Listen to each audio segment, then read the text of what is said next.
Okay, so tonight we're going to talk about school funding in California, which is an obviously complex topic and also important to us if we're going to be working in public schools.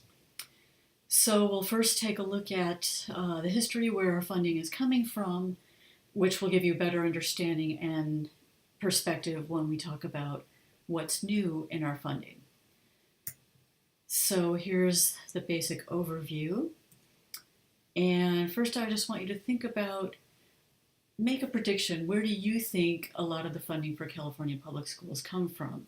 Looking at this pie chart, how would you break it up? Just take a minute and consider, maybe write down a percentage for each one of these categories.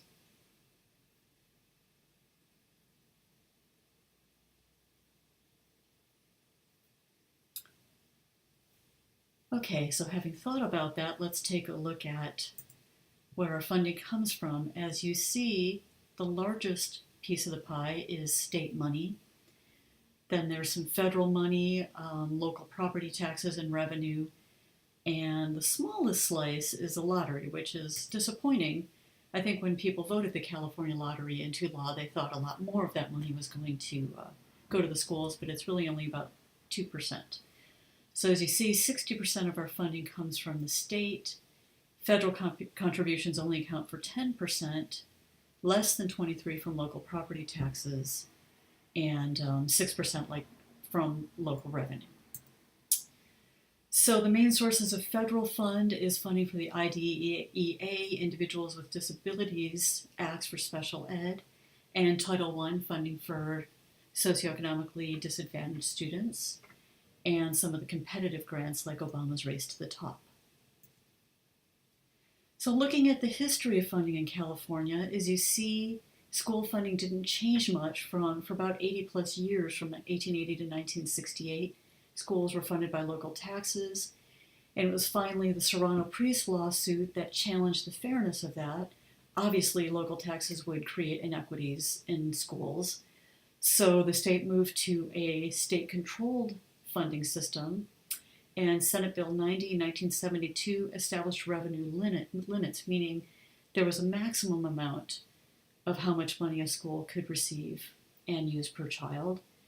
And that led to another Supreme Court ruling that the finance system was still inequitable, and we had to find a way to equalize general purpose funding. Then in 1978, Proposition 13, which cut property taxes and actually cut funding for schools from property taxes by 50%, which was huge. So we initiated the state lottery, but as we discovered, only 2% of our funding comes from that, so that wasn't really a big help. Prop 98 was ideal. It would have been nice because it guaranteed a minimum level of funding for K-14 education, so that's K-12 plus community college. But because of financial situations in the state, the dot-com crash, and then later our big economic crisis, Prop 111 sort of softened that and reduced some of the extra controls on money. And then the Williams lawsuit in 2004, where they were identifying that there were schools that didn't have basic things like textbooks or facilities or materials for kids, said that we had to provide bare minimum necessities for kids.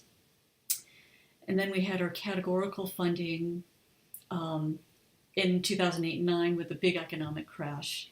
They decided to allow for some flexibility in the categorical spending, and I'll get to that in a minute.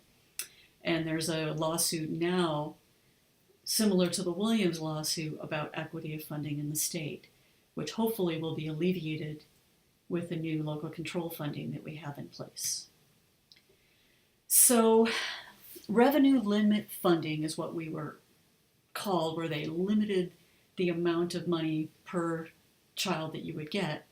And that was established in 1972, but that's sort of the foundation. They look at the district now and say, what did you get, or prior to the 2013 law, what were you getting in 72, and adjusting for inflation, and that became your ceiling. Prop 13, as I said, cut tax property revenue on money going for schools, so taxes reduced by half, and that money obviously was not given to schools.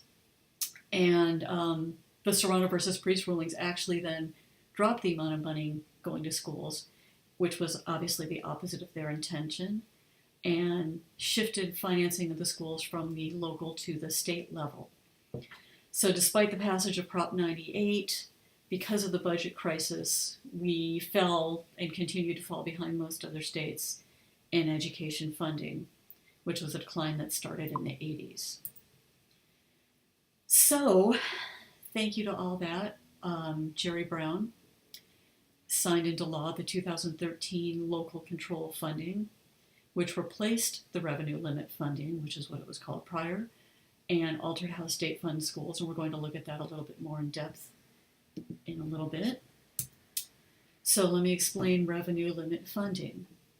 Basically, this is the maximum amount of general purpose funding districts could get per student, which was determined by ADA, the daily attendance amounts, local property taxes, and state taxes. And each district had its own revenue limit based on its type. So if you were an elementary district or a unified, the size of your district, etc. So if you want to look at it this way, the bucket analogy is helpful.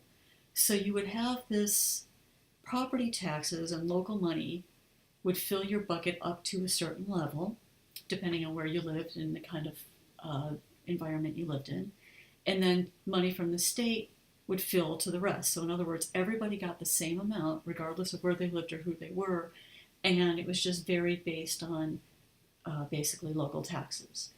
If you were in a wealthier area or a more industrial area where they got more money from businesses and things, property taxes were higher, you may not get any money from the state. All the money might be from the local taxes to finance your school. And if it was a particularly wealthy area, they might even have extra money that they could use and apply to their school. So you could see how this is going to continue that inequitable, where it's not, how much money per child is not going to be equitable. So in the old system, we called it categorical funding, where you had targeted money for these different categories: transportation, facilities, energy, health, and safety.